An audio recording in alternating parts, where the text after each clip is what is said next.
Auger Reach. What a shithole it's become. Too crowded now. You can't even go to the bar without someone wanting to ship you for a drink these days. I was here long before all of these newcomers came to the station. Civilians. Why do they want to stay in a place like this? On top of it all, they've been multiplying like rats. Now most work crews do nothing but make habitation blocks instead of fixing these fracking cargo holds to a bare minimum working condition. But what do I care? I won't be around long now anyway. My life isn't all that bad. I got my surface cargo hauler and had her for the past 18 years. I tell ya, she maneuvers like a rock and looks like a Groxazars, but she's mine, and to be frank, I like the silence away from the station. Even get some fresh refiltered air from the moon when I get into sub-orbit. It ain't all just hauling ice and supplies.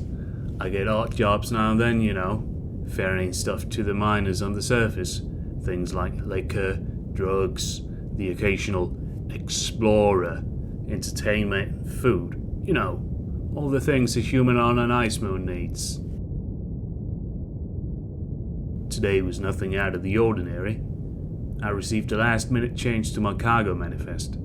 A container that needs to get down to the planet with the next shipment.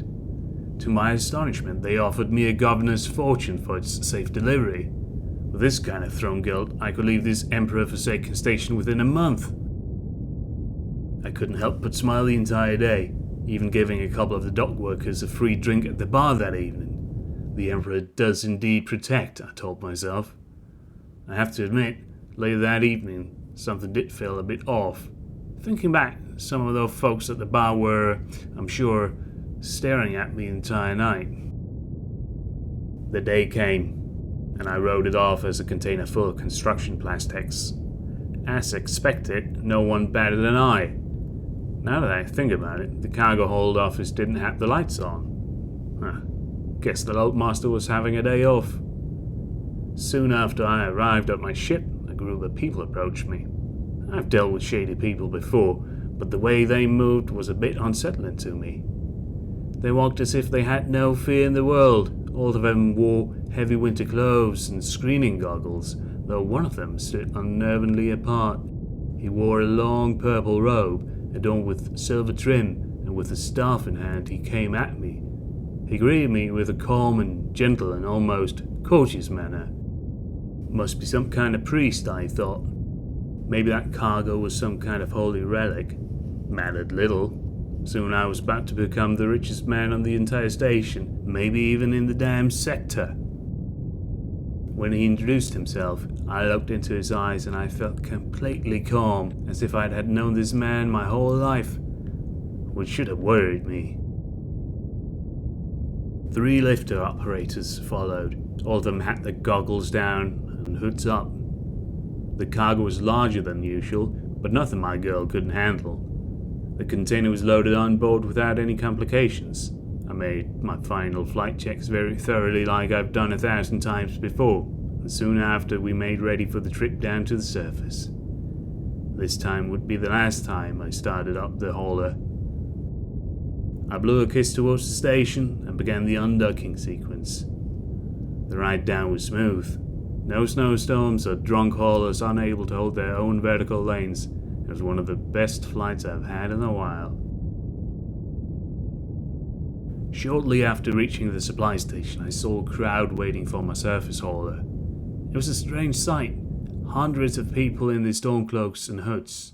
They didn't shuffle, nor did they murmur, no wind blowing, even the Vox transmitter was silent. Only the silent downpour of snow drifting in overhead. I couldn't help but tell myself they were all looking at me. I felt their gaze shift slightly whenever I moved around the cockpit. I quickly got out of my pilot throne, palms sweating and my breath slightly shallow. Hundreds of eyes looking at me got me on edge.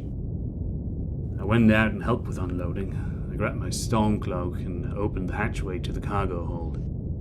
I moved down and opened up the latch to the bitter cold of the outside when I noticed that these dockhands weren't cursing or yelling at each other like they used to. They were just workers in harsh clothes doing their job. I helped unclamp the transit seals with trembling hands. I cursed under my breath as I tried to regain my composure. Why was I shaking? I've done this hundreds of times, and even far more shady than this. What was wrong with me? I waited as the cargo lifter came rumbling towards the ship.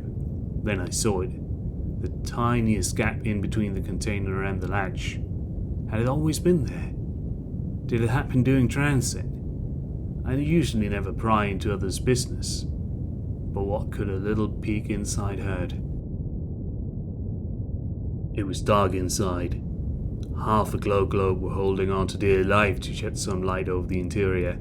It took some time for my snow-blind eyes to adjust to the darkness. The first thing I noticed, my hands had stopped trembling.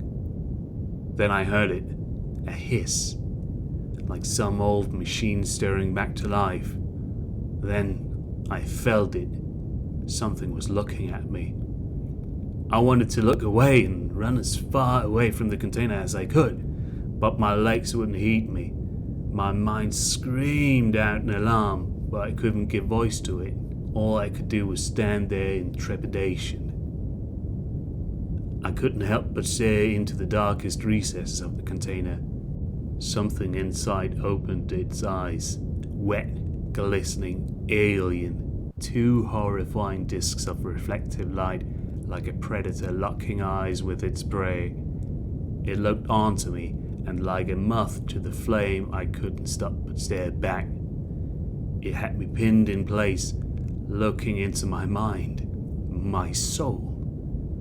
I got scared, not because of what I was seeing, but because I had never felt so seen, so beloved, so damned. My heart started pounding faster and faster in my chest. I felt the blood flush from my ice-bitten cheeks. I felt my knees give way, and I crashed hard against the now icy floor of the surface holder. When I came to my senses, I saw a hand being offered to me. When I looked up, the priest met my gaze. As I stared, I could feel something hidden behind those eyes, something that only moments ago had captivated me. He smiled, unsettling but benevolent. I reached out and I took his hand. Whether in understanding or surrender, I couldn't quite be sure.